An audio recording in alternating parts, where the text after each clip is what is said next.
Vans by the River, a podcast about happiness, music, and comedy. You're listening to Vans by the River. In episode 1, we spoke with Bonnie Bloomgarden of the Death Valley Girls. They were performing at Tandem on July 1st, 2023. Here's our conversation. Hello, everybody. Welcome to Vans by the River podcast. This is our first episode, and we are here today with Bonnie Bloomgarden from Death Valley Girls. Welcome, Bonnie. Hi, thanks so much for letting me be here. Thank you for being here. My name is Miranduh, and this is my co-host. Hi, I'm Will. Hi.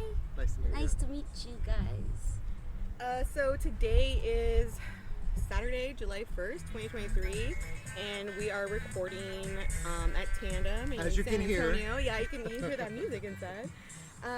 So the tour, how's it going? I know it was difficult to get here today. Tell us how that's going. Everything's good. It's so weird to, like, the physics of travel, the physics of time is totally nuts. It's so different. Like regular life, it seems really long or quick. Like it's like each day is kind of long, but then all of a sudden you're like, whoa, a week went by. That's insane. Oh my God, how'd that happen?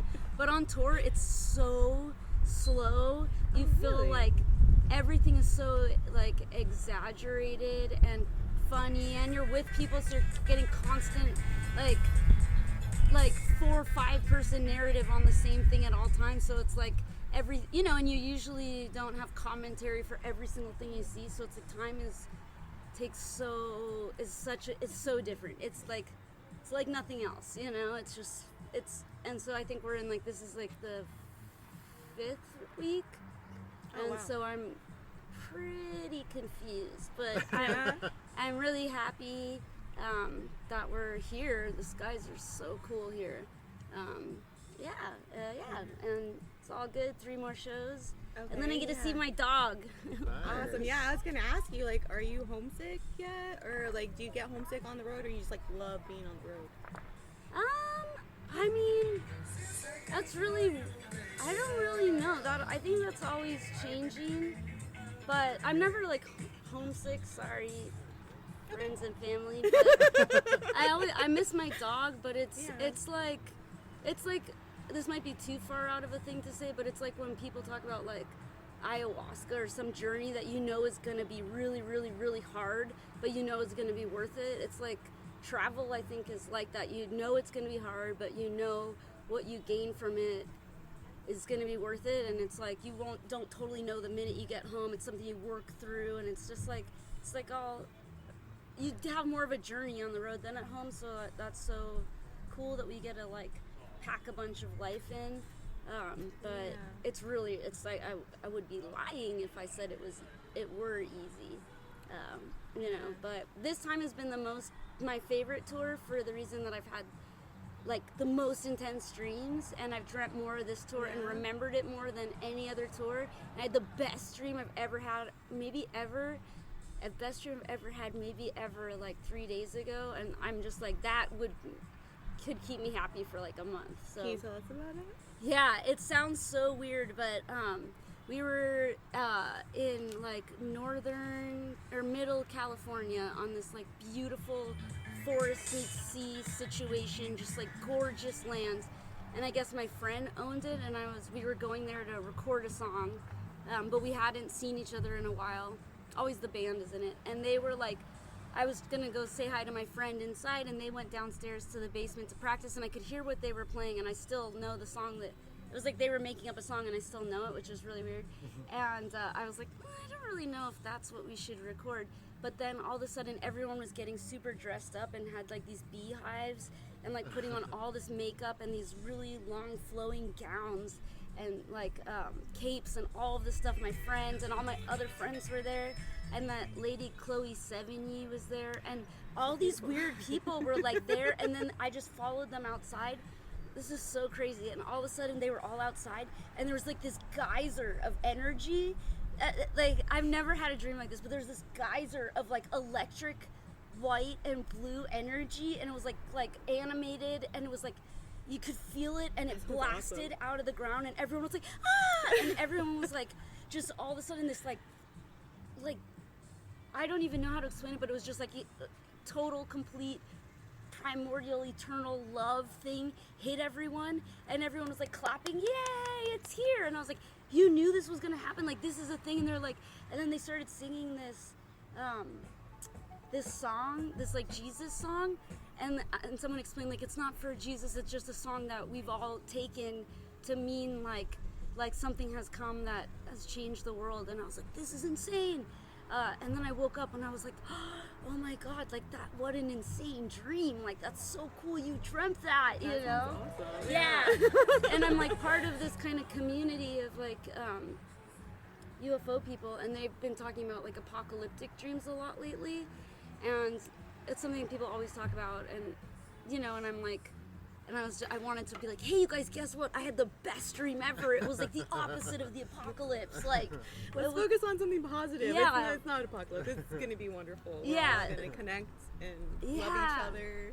It was crazy though. It was just like complete knowledge that everything's okay came from this like energy beautiful. vortex. It was insane. I was like, wow.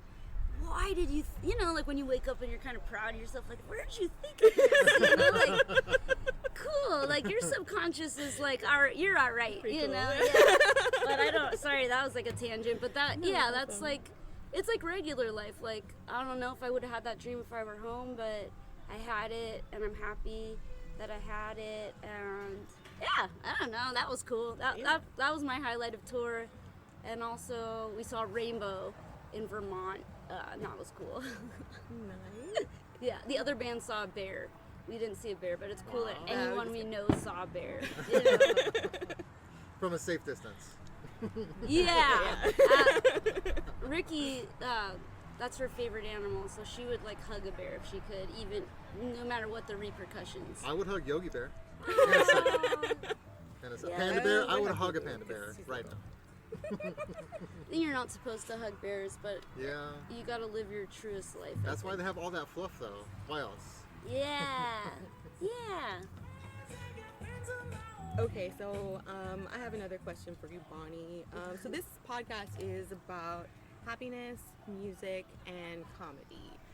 So when you guys are on the road, like, how do you stay happy? Do you have a problem staying happy, or you just like how do you stay happy and like keep your mental health like in a good place? Oh. Like when you're on the road, like do you Yeah. listen to certain songs or like listen to comedians to make yourself laugh, or like what do you do? I think I have 2 secret tricks to happiness. Okay. And then all sorts of other things come and go, and it's not, you know, nothing is always like in the forefront of your existence. Like things come in waves, and but the 2 things that I find that like help me is, one is like this idea that you either win or learn a lesson. So it's like everything you do is like you either get the thing, or like later on you learn a lesson. So if you just put it through that like lens, then everything is cool, you know? And then the other thing, this is like a serious life hack. My favorite thing in the world is dogs. Like, I love dogs, and lucky for me, it's something I get to see every day. I get to see it almost every day. Like, I can look on the internet too, but like actually seeing one just like completely changes my self. They're And- always so happy to see you, right? Like, yeah, I just love them. But I think like if you can find something that like blisses you out, that's something pretty common, and feed into it. Because I didn't like always love dogs this much. I learned to attach.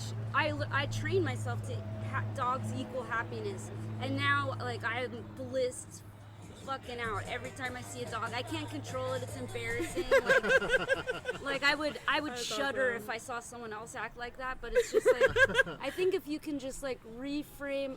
I can't reframe every situation to not be annoyed by it, or to not be offended, or to not be whatever. But like distancing, a really easy distance is the lens of like, this is either I get exactly what I want right now, or I'm gonna learn something, and then it just gives you a little bit of like Okay, yeah. room to like deal with things when they happen. Yeah. But yeah, I mean, yeah, that's interesting, because I feel like, I think, yeah, comedy is super, super cool. Comedy's super cool, and I think that could be someone's dogs.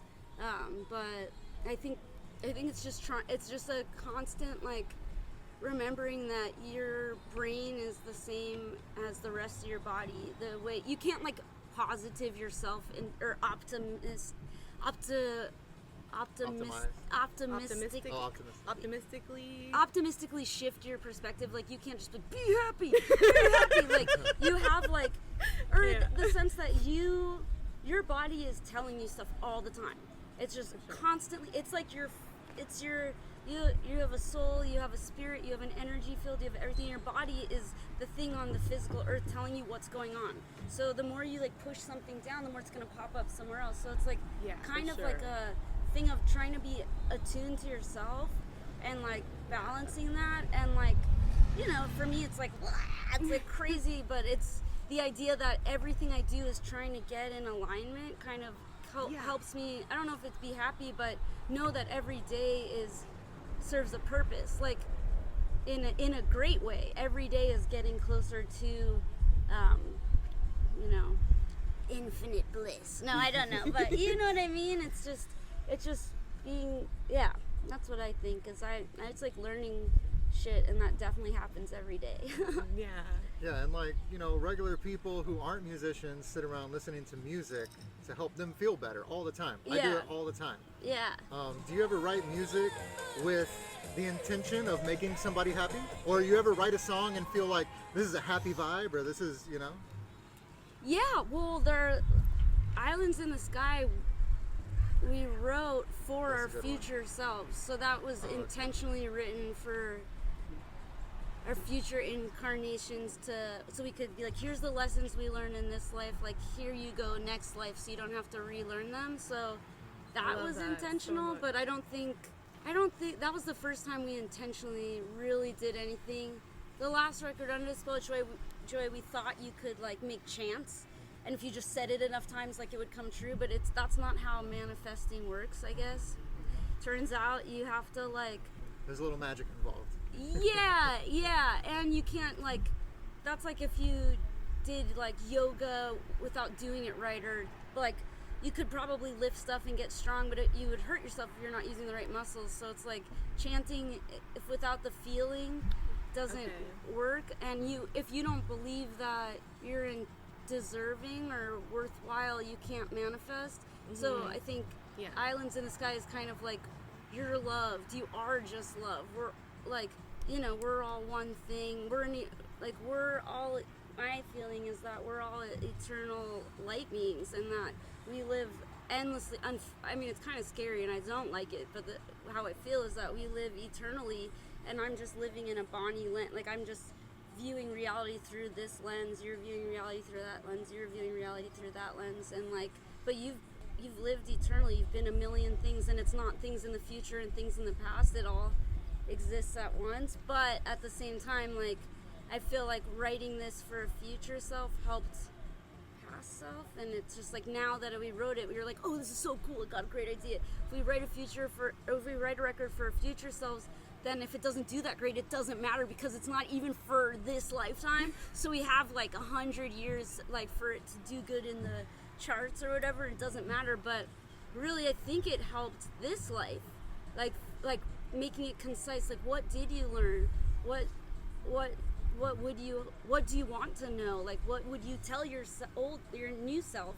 Is the same thing you would tell your like little self. And you hear that a lot lately. People like saying, like, talk to your younger you, like give yourself, the younger you, like the words it needed, and that will have some sort of like neurological, like, there's like your neurological tapestry will like heal itself if you like, you're compassionate to yourself. Your old self, we're being compassionate to our future selves, which I think somehow made us compassionate to our current selves.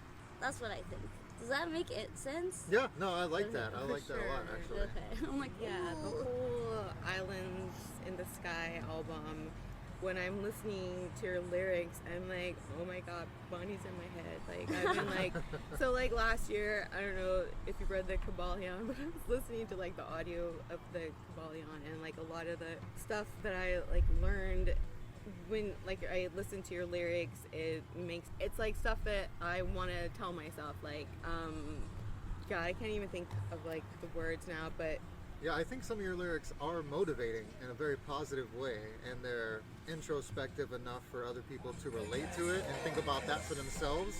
And that's what really got me when I was listening to your music. I felt like maybe you were just in a mood to, like, you know, spread the happiness around, you know? Because some of your lyrics are really about, you know, finding that happiness.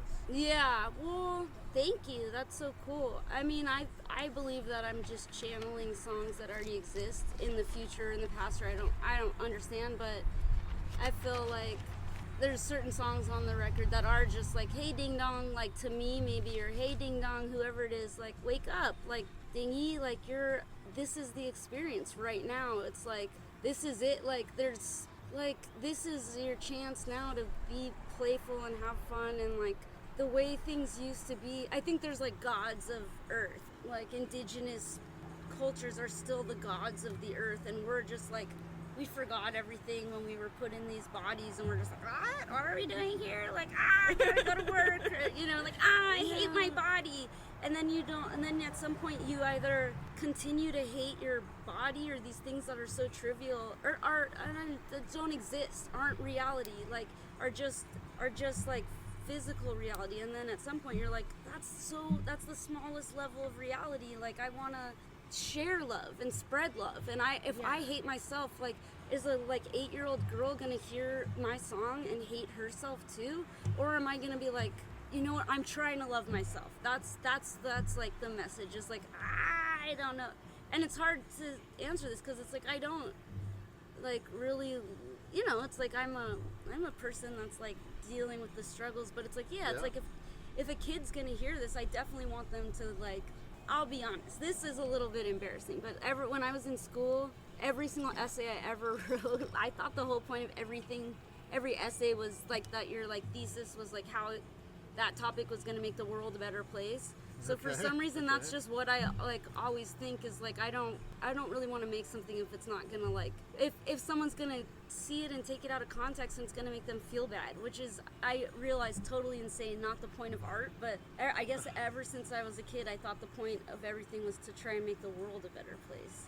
Yeah, I mean, and everything you do and think and say has an effect on people, and you put off energies, you know, so even just saying good things is important for people to hear, you know? Yeah, but it's just funny because, like, 6 years ago, we, like, not that there's anything inherently evil in Satan, but we used to travel with, like, Satan behind us, like a giant Satan on all of our tours behind us. Like a big blow-up Satan? Or it was like this, like, Halloween guy, and he was like, ah! And, like, I thought of that more as like Satan loves all his children or whatever. You know, it's like Satan isn't real. I don't come from a Christian background, so to me it's just funny, you know, because it's like I don't have that dichotomy, so it's not like I'm going against Jesus. So I think it's like funny. Yeah. But I understand that that's kind of like, I wouldn't do that now because that's offensive and isn't like all inclusive.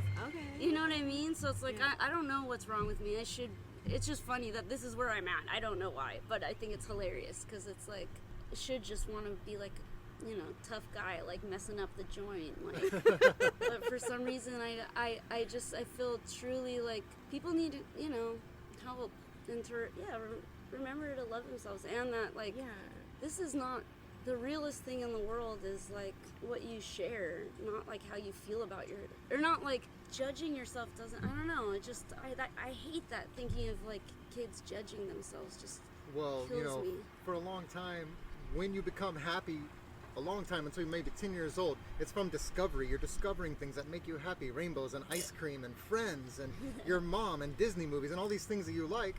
And then at some point in your life, it becomes you being happy with yourself and the things that you've done and the things that you do. And that's where people can fall into that trap of not discovering new things about themselves or their world around them, you know. And I think that's what keeps people happy, is to just always be an adventure. You know, you're talking about being on the road and not being homesick. I mean, if you're not at home, you're on an adventure, right? I mean, it sounds fun.